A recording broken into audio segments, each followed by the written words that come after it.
Here's a story about the Lubavitcher Rebbe. This was before the Lubavitcher Rebbe was Rebbe. The previous Lubavitcher Rebbe came to America in 1940. He was present when Warsaw was bombed by the Nazis, and that was our Rebbe. He got out of Europe. He arrived in America in 1941. 1941. A year later, less a little bit. Anyway, a year later, he arrived in America. So he was married to the previous Rebbe's daughter, but he was very involved in the previous Rebbe's work, spreading Judaism and teaching Judaism, and especially arranging the writings of the previous Lubavitcher Rebbe. He spoke tremendous amounts, and he had wonderful, deep Chassidic discourses and etc. So, but he was recognized, the Rebbe. He was called the Ramash, the Ramash. Menachem Schneerson, the Ramash. That was who was called before he was a Rebbe. So he was basically there for like 9 years, and our Rebbe, right? Our Rebbe was there for 9 years. This picture, right? Our Rebbe, he was there for 9 years, and he wasn't the Rebbe. He wasn't the Rebbe. He was just the Rebbe's son-in-law. Everybody knew he was a very special person. Everybody knew that he knew the whole entire Torah, everything that there was, and the advice that he gave was amazing. And he only would give advice if his father-in-law, the previous Rebbe, would give him permission to do so. Okay, so the previous Rebbe was speaking about the importance of spreading Judaism, and you have to go into the streets and you have to talk to Jews about Judaism. This was like unheard of. You just didn't do a thing like that. And especially in America, you were just happy if you weren't influenced by the world. If your children weren't influenced by the spirit of, how do you say, of atheism that was running through the streets, that was in the air, was everywhere. America is different. America, you can be accepted. It's not Germany. It's not Europe, where you have to be religious. You have to be stuck in a little hole with payas and sitting and learning Torah all the time. In America, you can enjoy yourself. You can be free, and you'll accepted by everybody. And everybody saw that there were Jews, that there were singers and famous and rich and powerful and comedians and this. The whole world was just open. Huh? The sky is the limit.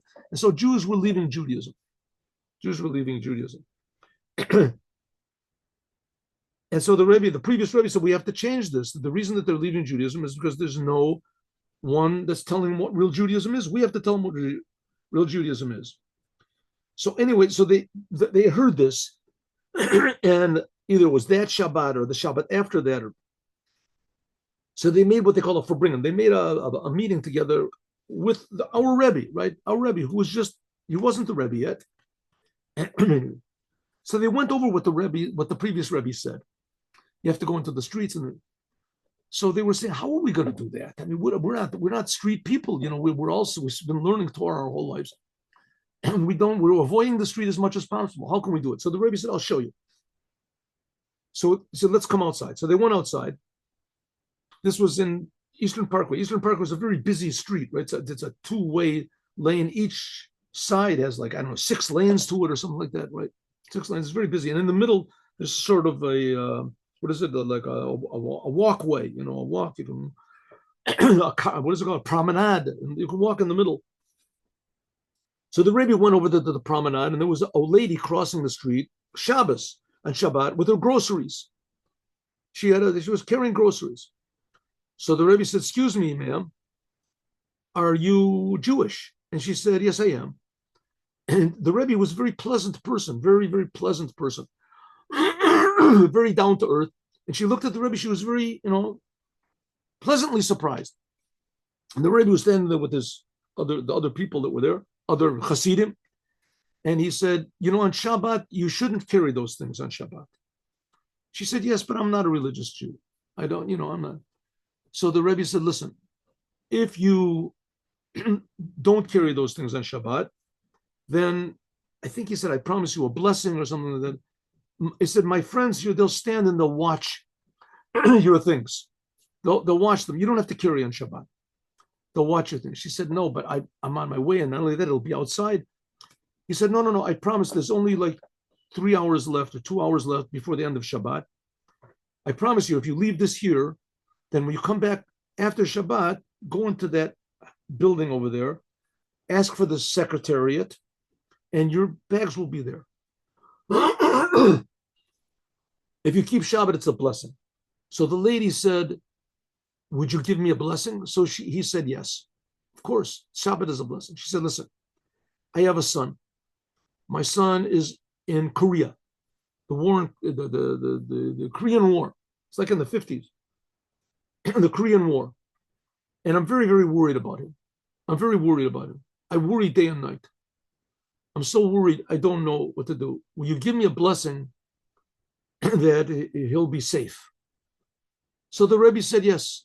He gave her a blessing that, your son will be safe. Safe. Now leave your things here, and I promise you everything will be all right. So it's a pretty bizarre thing, but she looked at the Rebbe and she saw this man is telling the truth, and he really cares about me. And okay, she said, okay. She left it with her purse and everything. She left the whole business there. And they stood there. They watched it. I don't know if the Rebbe stood there. I think the others stood there. They stood there and they watched it until after Shabbat. They took the things into the office, and the lady came back into the office, and a few weeks later, whatever, a month later, she came back to 770, and she started asking, can you tell me who was that man that I saw? I was 2 Shabbats ago. And all the boys said, we'll ask around. They asked around, and they revealed that it was the Rebbe.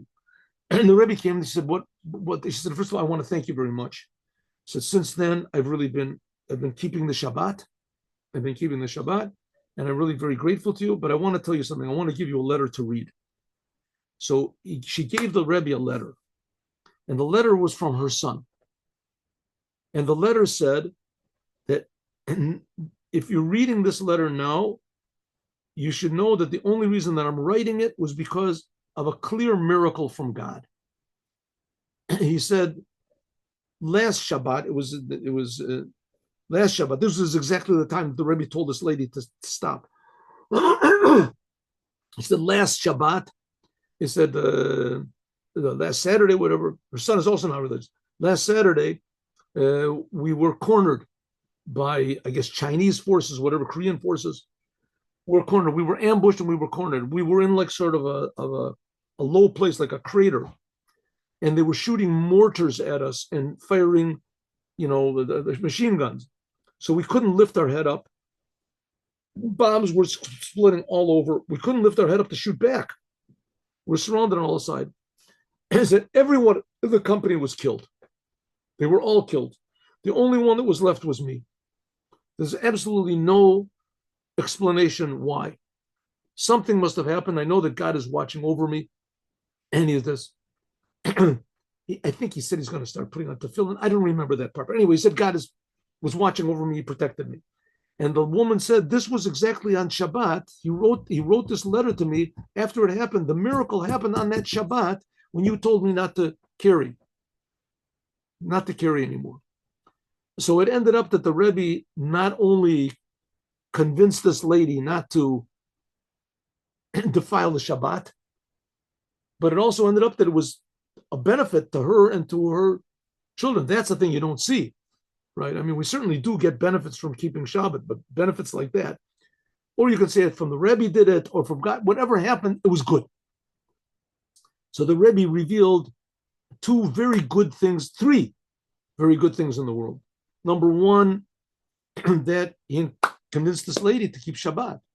Number two, her son was saved. And number three, which is perhaps the most important of all of them, and maybe we can say 3 and 4. 3 is that every Jew wants to do the commandments. This woman agreed to do the commandments. But 4, even more, that it's possible to go out and to talk to other Jews and convince them to be more Jewish. It works. He convinced all of these other people around him that it's a practical thing, and it's a possible thing, and it's a necessary thing. And not only that, it works. It makes the world a better place. Have a good day with Mashiach. Now, And we should also go out and do everything we can to encourage other Jews to do what God wants, and non-Jews as well, the 7 Noahide commandments. See you all tomorrow, 8 o'clock.